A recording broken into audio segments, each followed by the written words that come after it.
నువ్వు ఏ మాటలతో వచ్చి అడుగుతావో, ఏ మనవులతో వచ్చి అడుగుతావో, whatever specific needs you have, whatever specific desires you have, వ్యక్తిగతంగా ప్రత్యేకించి నీ హృదయంలో ఏముందో అది నువ్వు అడిగితే నీ దేవుడు నీ హృదయంలో ఎగ్జాక్ట్గా ఏది ఉందో దానికి నీకు జవాబిచ్చి నిన్ను సంతోషపరిచి ఆనందపరిచి పంపించే దేవుడు. దేవుడు మోషేకి ఇచ్చిన జవాబు, నీ మీద నాకు కటాక్షము కలిగినది. 17వ వచనం, నీ పేరును బట్టి నిన్ను ఎరుగుదునని మోషేతో చెప్పగా, God knows us inside out, లోపల తెలుసు బయట తెలుసు.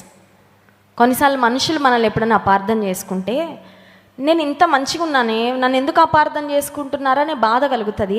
And we try to make them understand. వాళ్ళకి నేను అలా కాదండి, మీరు అలా అనుకుంటున్నారేమో, నేను అలా కాదు అని వాళ్ళకి చెప్పడానికి చాలా ప్రయత్నం చేస్తాం. కానీ దేవుడు మన బయట ఎలా తెలుసో ఆయనకు, మన లోపల కూడా ఆయనకు అలాగే. We don't have to convince him. నేను ఇలాంటి దాన్నయ్యా నువ్వేం చూపించుకోక్కర్లా, నేను ఇలాంటి స్థితిలో ఉన్నానయ్యా నువ్వు, you don't have to do something. ఆయనకు అర్థం చేయించడానికి మనం ఏం కష్టపడక్కర్లేదండి. దేవుడు మోషేతో చెప్తున్నాడు, మోషే నేను ఎరుగుతున్నా, ఐ నో యువర్ హార్ట్, నీ హృదయం ఎలాంటిదో నాకు తెలుసు. 32వ వచనంలో మనం చూసినట్లయితే ఆ బంగారు దూడను ఇశ్రాయేలీలందరూ తయారు చేసుకొని దాన్ని ఆరాధిస్తుండగా దేవుడు మోషేతో చెప్పిన మాట ఏంటంటే, ఇశ్రాయేలీలందరినీ నేను సంహరింపజేసి నిన్ను ఆశీర్వదించి నిన్ను గొప్ప జనముగా చేస్తానని. 10వ వచనం, కావున నీవు ఊరకుండుము. నిర్గమకాండం 32:10, కావున నీవు ఊరకుండుము, నా కోపము వారి మీద మండును, నేను వారిని కాల్చివేసి నిన్ను గొప్ప జనముగా చేసేదనని మోషేతో చెప్పగా. ఒకసారి అక్కడ ఆగుదామండి. ఇశ్రాయేలీలతో దేవుడు ఎంత ఫ్రస్ట్రేట్ అయ్యారో మోషే అంత అలాగే ఫ్రస్ట్రేట్ అయ్యాడు, అవునా కదా? ఎందుకంటే దేవుడు ఆత్మ స్వరూపిగా వారి మధ్యలో ఉండి ఆయన చూస్తున్నాడు, గమనిస్తున్నాడు.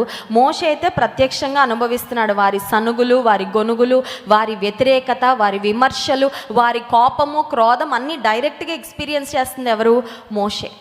నేను వీరందరినీ కాల్చివేస్తాను అనగానే మోషే నిజంగా దేవుని మనసు కలిగిన వాడు కాకుండా ఉండుంటే మోషే ఏమనేవాడంటే, దేవా థ్యాంక్ యూ లార్డ్, నాకు చాలా గొప్ప రిలీఫ్ అయ్యా, ఇంతవరకు నాయకునిగా నడిపించాను, ఇక నా నాయకత్వపు బాధ్యతలు ఇంతటితో నువ్వు ముగిస్తున్నందుకు నీకెంతో స్తోత్రం, నువ్వెట్లా అలసిపోయావో నేను కూడా అంతకన్నా విసిగిపోయాను, థ్యాంక్ యూ లార్డ్, నా వంశాన్ని నా బిడ్డలను నువ్వు అభివృద్ధి చేస్తావా అని చెప్పుండేవాడు ఒకవేళ మోషే శరీరానుసారంగా ఆలోచించే వ్యక్తి అయితే. కానీ మోషేలో దేవుని మనసు ఉందండి, దేవునితో ముఖాముఖిగా మాట్లాడే శ్రేష్టమైన అనుభవం ఉంది. కాబట్టి మోషే అన్నాడు, దేవా దయచేసి ఆ పని చేయకు.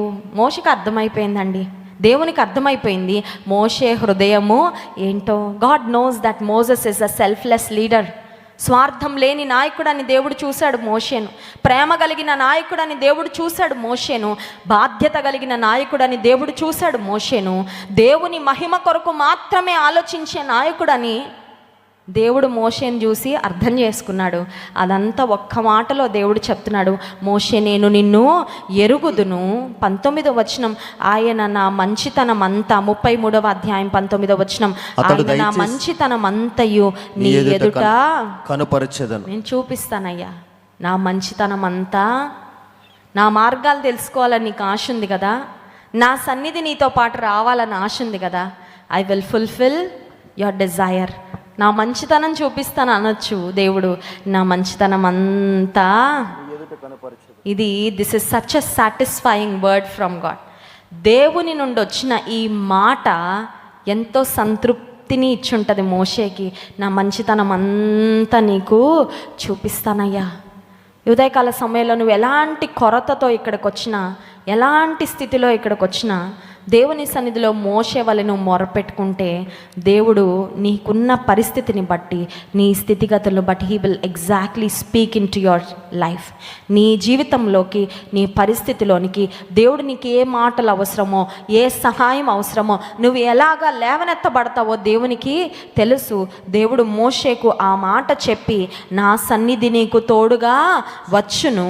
14వ వచనం, నా సన్నిధి నీకు తోడుగా వచ్చును, నేను నీకు విశ్రాంతి కలుగజేశాను. ఇక్కడికి నాకు తెలిసి మనందరం చాలా అవసరతలతో వచ్చాం, మనకు చాలా నీడ్స్ ఉన్నాయి, వి ఆల్ హ్యావ్ నీడ్స్. మనం ఎవరం సెల్ఫ్ సఫిషియెంట్ కాదండి. నాకు ఇక దేవుని మీద ఆధారపడడానికి ఏమీ లేదండి, నాకు అన్నీ ఉన్నాయి అనే వాళ్ళు ఎవరు లేరు. మనందరికీ దేవుని సహాయం కావాలి. మనందరం ఏదో ఒకటి దేవుని సన్నిధిలో ఎక్స్పెక్ట్ చేస్తూ వచ్చాం. అయితే వాటన్నిటికన్నా ఎక్కువగా ఈ ఉదయకాల సమయంలో అడుగుదాము, నీ సన్నిధి నాకు తోడుగా రానివయ్యా, నీ మార్గాలు నాకు తెలియచే. I want know more about you. నిన్ను గురించి ఇంకా నేను ఎక్కువగా తెలుసుకోవాలని కోరుతున్నా ప్రభా. నీ కటాక్షము నా మీద రానివ్వు అని అడుగు.